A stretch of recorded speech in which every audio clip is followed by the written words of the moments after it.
you know. Good morning, Amanda. Good morning, Coach Jules. Okay, shall we start with the hug? So that's Yes. our tradition. So as we do our podcast episodes, if you cannot see us, you just join us in the spirit of hugging yourself. Still feel that good stretch? Oh, yeah, that feels so good. Yes. And then stretch the corners of the mouth up toward your ears. And yes, you deserve it all. Ah.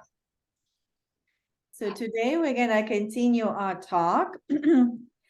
And we finished our episode on I am statements and how they show up in your life and what you can do with them to help you get to where you want to go and also to help you feel the way you want to feel. Right. And of course, we all want to feel some good vibes in order to attract good vibes. So today we're going to continue on that I am statement and just give you an example of coaching and how you can take this coaching questions and coaching flow that I will lead Amanda through, and you can start using it in your life. So it can be applicable. And of course, you can tell us how it goes. All right, Amanda, what's the I am statement we're going to talk about today? I think let's go with saying to yourself, I'm not good enough. Oh, yes, it is my favorite. How many of you can relate to that? And sometimes we might not even like clearly and directly saying that I'm not good enough, right? But it might show up in some other phrases. Do you mind sharing like some of yours, how they show up? But now you know they are under that umbrella, I'm not good enough. Absolutely. For a while, mine was like, oh, I'm always just so frustrated. And if I dug down deep enough, that really boiled down to I'm just not good enough. And then it turned into I'm never going to figure this out. And it's been that was my self-talk for a really long time. And I would just apply it to all kinds of different life situations, like just never going to figure this out. And another, like, this was more of a feeling, but I'm sure there was verbiage going on in my mind about it of like, I have to have control. I have to get this under control. I have to really control things and run a tight ship and be very scheduled. And like the rest of that statement would have been, or else I'm not good enough. Like, so I have to have it together. So maybe the negative was like, I'm never going to get this all figured out and get it all together. So that's kind of like that tendency of sort of a perfectionism, or kind of like that afraid to make a wrong thing because then it's just going to prove to you you're not good enough, right? Exactly. Like, And yes. so, yeah, and I wanted to kind of give that from the perspective of the actions. So sometimes you might not even like listening to yourself, what you're saying, but you might just like see your actions. And for me, so the actions would be just like taking another course, reading another book, reading another article, just doing this, or like one of my, I'm not good enough. So if I'm like, okay, I'm going for a 2-mile walk, but I only have like whatever minutes. And let's say that I am not accomplishing the 2-mile mark within those minutes, right? But I have like, 0.75 left. So I'm like, oh no, I'm not good enough. I need to finish this. So I need to do 2-mile walk, even though I'll be late somewhere else, or might have to run or something in order for me to like, okay, I'm good enough. I did my 2 miles, right? And of course, that I'm not good enough might also show up as like, I'm a bad mom, or I'm a bad daughter, or I'm a bad sister, and things like that. So sometimes we might not be saying those words, Right. but we have those kind of 3 umbrella big statements. I'm not good enough, I'm not worthy, and I don't deserve. So usually our words and our results and our actions, as we start reviewing them, they all kind of lead to those big statements. Okay, so that's what we'll be working on today, because I'm not good enough is so popular. We all secretly have that, right? But I think if you listening to us here, I would love for you to pause and maybe pick up that paper and pen and just relate to like what Amanda said. What thoughts that run through your head quite often? And then notice if they come from the story, I'm not good enough. So like having that awareness is the first step to creating a change and possibility for something different. And then if you're the person who doesn't really like pay attention to your thoughts, so just notice your actions. Are they driven from that lack, like it's not enough and I need more? And you might be just hiding that under like, oh, I like to accomplish. Right. But at what energy and at what cost, right? Right. So like my accomplishments, I like to accomplish, but at the same time, I'm accomplishing out of the energy that is never enough. There is always lack. And it's like, I never take time to celebrate. Obviously, I'm learning another way now, but okay. So if you guys did that, then at least you know where you stand, and then you can join us in the next step. So if we take this big thought, I'm not good enough, like how big does it feel to you? And I'll give you like a few, examples. Does it feel like a size of a penny? Does it feel like a size of a bread box? Or does it feel like a size of a building? So it's good to know. For me, saying I'm not good enough feels like the size of a building. Yeah, exactly. Yeah. And when you feel that thought, like a size of a building, how does it actually show up in your body? Like, do you feel it sensationally, physically in your body? Like, if you just close your eyes and kind of drop into your body, and it's like, I'm not good enough. It feels like this whole building is crushing you, right? Mm-hmm. Like, what's coming up in your body? How does it express? I think that's how I know it feels heavy as a building to me, is because it feels heavy, like from the top down, like that idiom, there's a lot of weight on my shoulders, or you have to carry the weight of the world on your shoulders. It feels that way when I think that. And I feel like I can't catch my breath. Like I feel short of breath, Mm-hmm. um, like constricted. And I've noticed even more lately, I feel it a little bit sitting here, but I think because I've been unpacking this a bit, it's shifting. I feel my guard go up, I think is another good idiom, when I think I'm not good enough. So I feel myself put up, like I feel tense, like I'm putting up armor or shields to protect myself. So I tense and guarded. So my muscles are tense. Mm-hmm. Mm-hmm. So it's sort of like you're trying to defend yourself, like that lack of Yes. something. So yes, and of course our brain is designed the way to protect ourselves. So we would love to just be compassionate with our thoughts and with our patterns that show up, and just know they're there. And when we bring them to awareness, we're not bringing them to judge. We're just bringing them to accept and look at them from the observer point. Like I always like to see, okay, well, now I know this is my big thought that feels like a building, that feels heavy. It feels tense, constricted. So I know it's there. And how can I be compassionate with it? Because when we judge our pattern, we identify with it. And when we identify with it, we get stuck.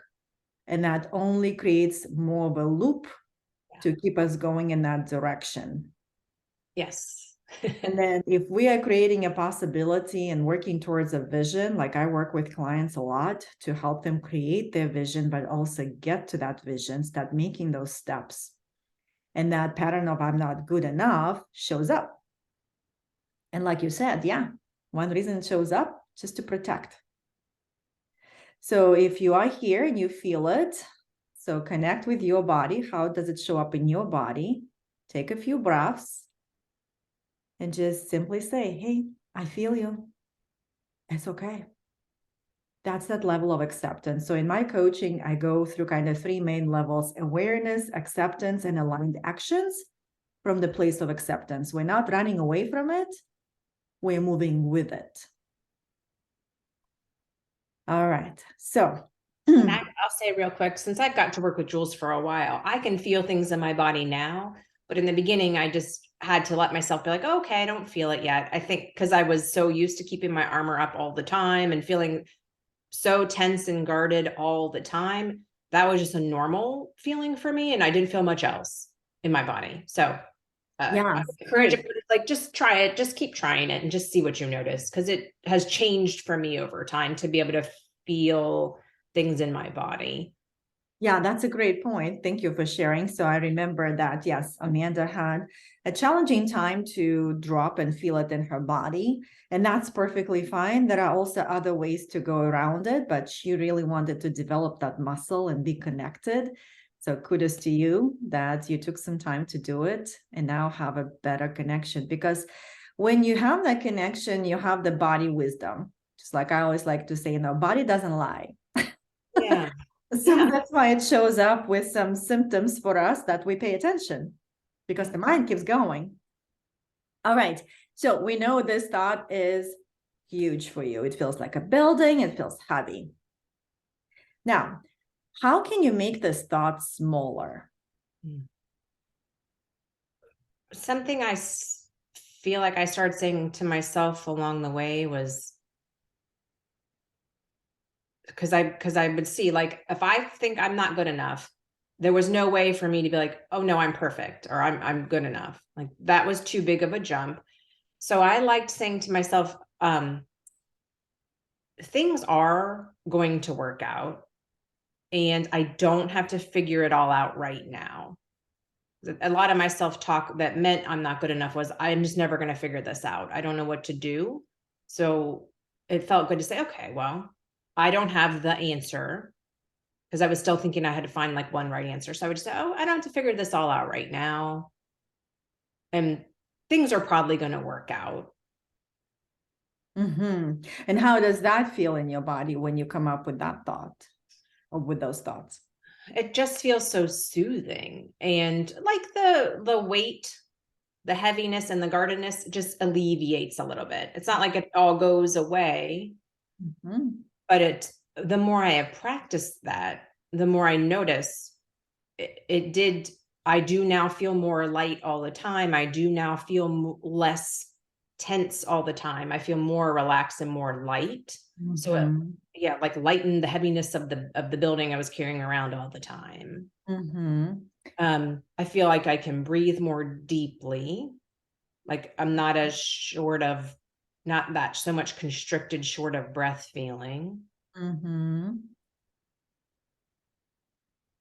So, and of course, as you know, working with me, and also if you audience here listen to our podcast, we know that our thoughts cause our feelings, and our feelings drive our actions, because we are emotional human beings, and feelings drive our decisions, our choices, our actions.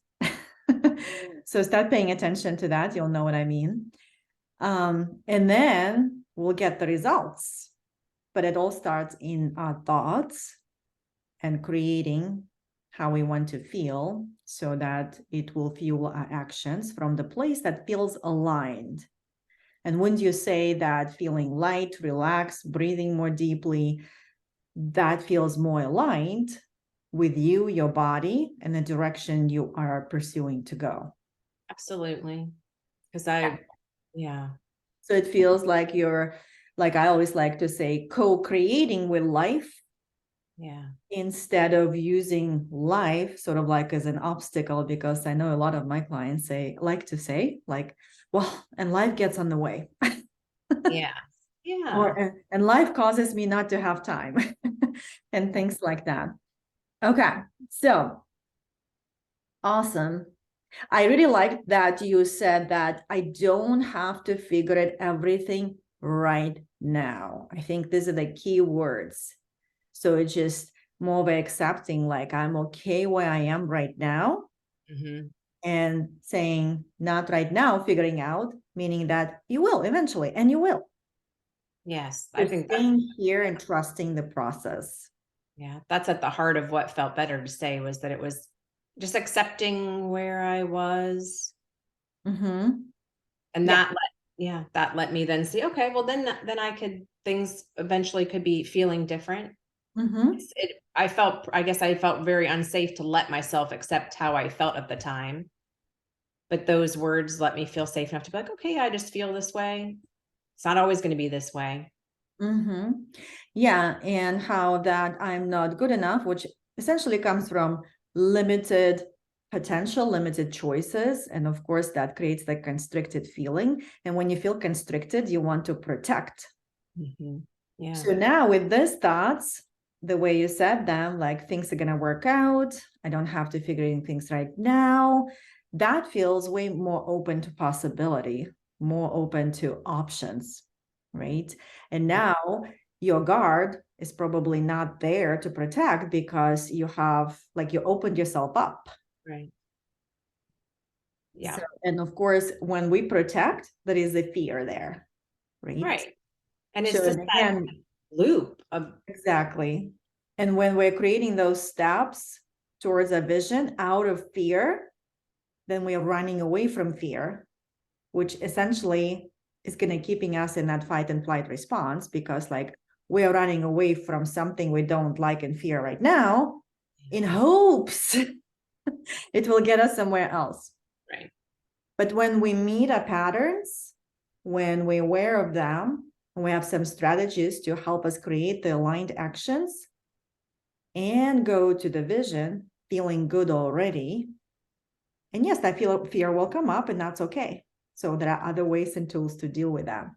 Yes. So, but I'm going to ask this question to perhaps like maybe for our audience, because I know we work together and you're very good with it. But if you struggle, like when I ask Amanda, how can you make this thought smaller? And if you haven't done the work, like be okay with that, like give yourself some grace. You might not come up with different thoughts. Right. So it takes time, it takes muscle to practice it. So perhaps this question might help you get there. And Amanda, play with me here. And you do have kids. What would you say to a small child thinking this thought, I'm not good enough? Right. What would you say to a small child thinking this thought, I am not good enough? What would you? I've actually had my son to some extent, and my daughter. My daughter recently has been saying that in different ways a lot lately. She's 8.5. And like it kind of lines up with the brain development stuff around 8.5. And so my first instinct is to say, oh, yes, you are. No, don't feel that way. But luckily I've worked with Jules enough to not do that, because that I think, well, when I'm sure I've said I'm not good enough to people, my husband would be like, oh, yes, you are. It doesn't work. It doesn't help.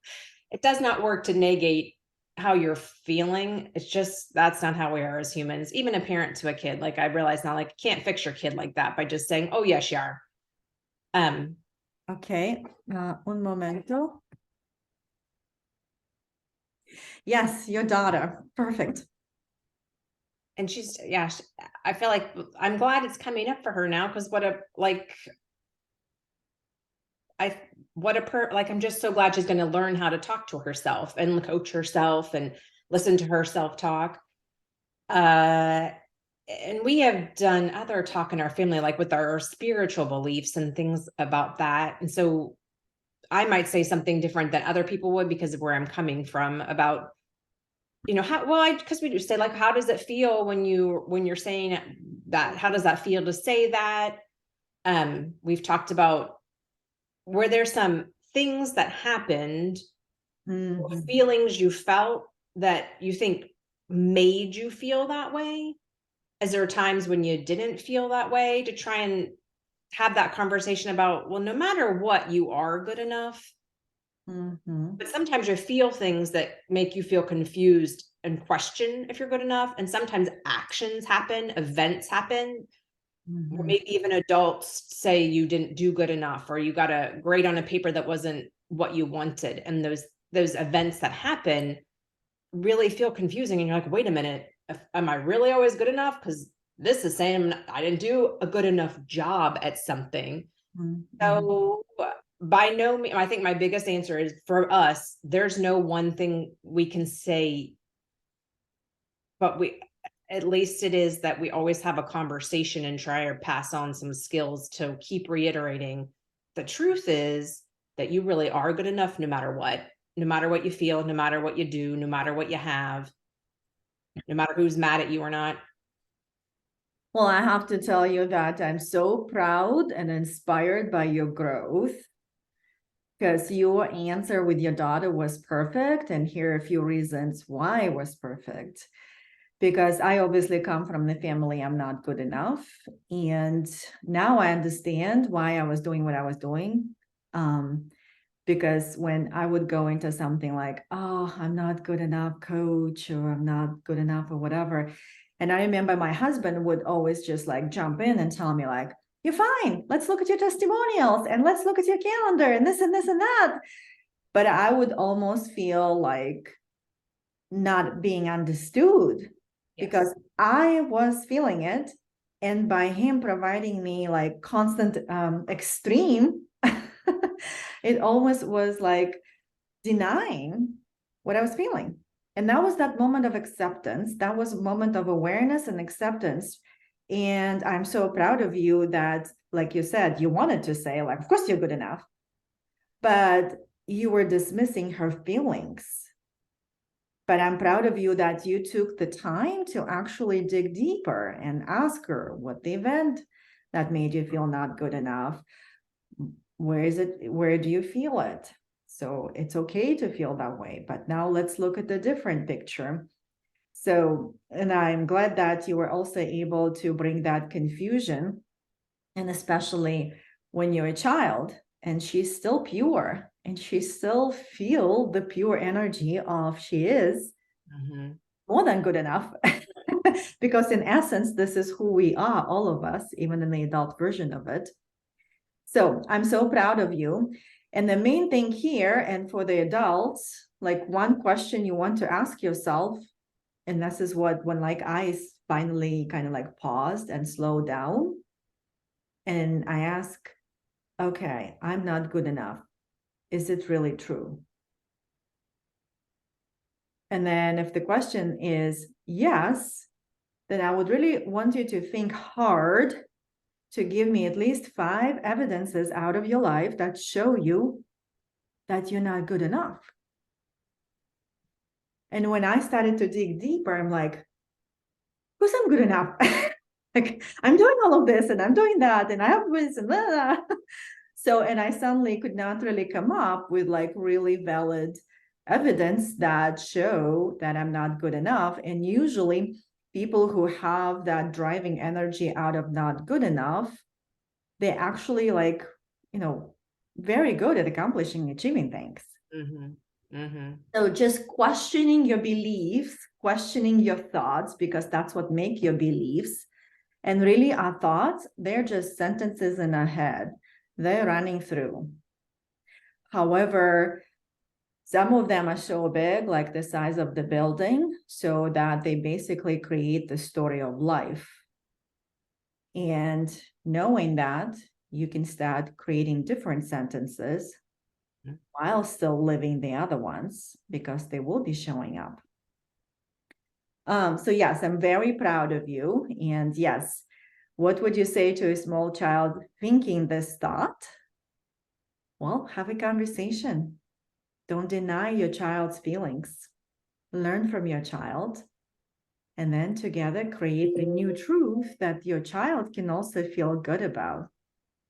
I like that a lot, because even if you don't have kids, you can just do that for yourself, as if you're talking to yourself as a child or just an imaginary child. It's such a cool, fun way to even practice self-coaching, to practice everything we're talking about. Exactly. Yeah, that's a great point. So just use that child analogy to bring it to your awareness, because sometimes when we're adults, we get stuck in our adult thinking. But when you bring that child, or you yourself as a child, what would you say to that child? Yeah. And usually it's going to be something like fun and innocent and light without overthinking too much. And I think my last question for our coaching opportunity here is going to be that. What is funny about the original thought? We keep that childish energy and kind of staying in that creative moment of pure childish energy of innocence. Is there anything funny about the thought, I'm not good enough? I love that question because even just once you say it, it makes me think, oh my gosh, yeah, that is ridiculous. Like it almost just makes me laugh that I would say that about myself because I'm like, wait a minute, how could that be true? Why am I here then? What? Wait a minute, like it just turns everything on its head in a nice, like fun, playful, childish way, like how things are actually. For me, this is I've been working on that. Like it's actually supposed to be fun and playful. Like things are supposed to be awesome, fun all the time, really. Like they were when you were a little kid. So that love that question. Mm-hmm. Yeah. And it does even like it is just funny to even say those words once you put it that way. Because it starts to feel ridiculous. Exactly. Yeah. Yeah. And just like, yes, life is kind of like that duality, right? Duality of life. Mm-hmm. So that's why if I'm not good enough on this side, then there is always that I'm good enough on the other side. Mm-hmm. So just knowing that, like, where do you spend most of the time and how is it serving you? So, and perhaps maybe it's the time to get your guard down and start slowly moving to the other side to see what's possible as you allow yourself to think differently about yourself, or find those funny moments about thoughts that you do think. Yeah. So like for me, yes, when like I just like to say nowadays that we learned from another coach here. When I come up with the thoughts that feel kind of heavy and really take me into that negative state and I start to notice it, then I just simply say, I'm not good enough. And I love it. And that makes me smile and laugh. It's like just by saying it and I love it, accepting it, it's just like already brings it like it's ridiculous. Yeah. Yeah. So, but accepting that part of me that comes up to tell me something. And then from that smile and light feeling, I can go and observe that thought. Well, why are you showing up right now? Mm-hmm. Okay.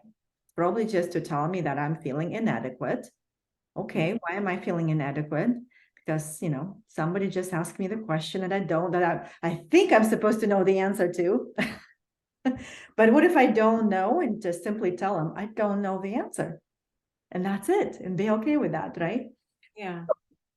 Again, I believe that the power of coaching that we have and I offer is that kind of like allowing yourself to be on your A+ game, aware, accept, aligned actions to get you to the vision, to get you to the goals, to get you to the state of mind where you feel the way you want to feel. So knowing how your thoughts affect your feeling and results, hopefully you feel empowered here. Okay, so is there anything else you would like to add, Amanda? I'll just another A word. I appreciate your coaching. This was a short 30 minutes of self-coaching, and I just feel it just is such a good lighter feeling. I really Great. appreciate that. It feels really good, and that's what I'm really here for is whatever the accomplishments and material things are, whatever, but I just want to feel good. Well, and essentially, why do we want to have that vision or goals, whatever they are, weight loss or having a house on a lake? We want to feel a certain way and also have that physical representation. So that's always, I like to think about goal achievements nowadays, not so much getting to those physical results, but who I am becoming throughout this process, because it's my evolution and my emotional evolution of how I vibrate in the world, right? What energy I bring. That's what matters the most. And yes, physical things are good as well. They're just simple physical representation. And more we look at our physical stuff, more perhaps we can get to the point that, hey, if I'm not good enough, why do I have this? Right. Right? Yes. So that's already a question of your belief. All right, well, I've had fun. So let me just repeat the questions that we went over. So for the audience to take the steps in your own personal development. So if you have a dominant thought that keeps coming up, maybe daily, ask yourself, how big is your thought? And just, is it the size of a penny? Is it the size of a bread box? Is it the size of a building? Or whatever images you can create in your head. So how can you make this thought smaller? Right? So we're not going to the extreme of it. I'm good enough, I'm not good enough. So, but how can you just soften it and find yourself somewhere in the middle that's going to already start bringing you different feeling and sensations in your body? So you feel more aligned. And what would you say to a small child thinking this thought? Even if you don't have children, just think about yourself when you were a small child. Then kind of just see if what's funny about the original thought, whatever the thought you have. You're going to find something funny, something ridiculous, something like, really? Mm-hmm. And would simply just ask yourself, like, is it really true? And just by asking that question, sometimes it brings you into that funny moment, like, of course it's not. Right. Yeah, I have that like all the time with my clients when they come to me and they just like say, oh my God, I'm stuck, I'm blah, blah, blah. And then I just ask simple question, is it really true that you are like, I have this client and she had some moments of like, I'm a bad sister. And when she was talking about it and all of that, it just sounded all awful in her head. And I simply ask, is it really true? You're a bad sister? Well, she's not, just because she's already concerned about what's going on. Mm-hmm. Mm-hmm. So that's a really powerful question. It's simple, but it's so powerful. All right. We look forward to learning about your journey and how you're applying the self-coaching opportunities to your life and what's showing up for you and what results you're getting.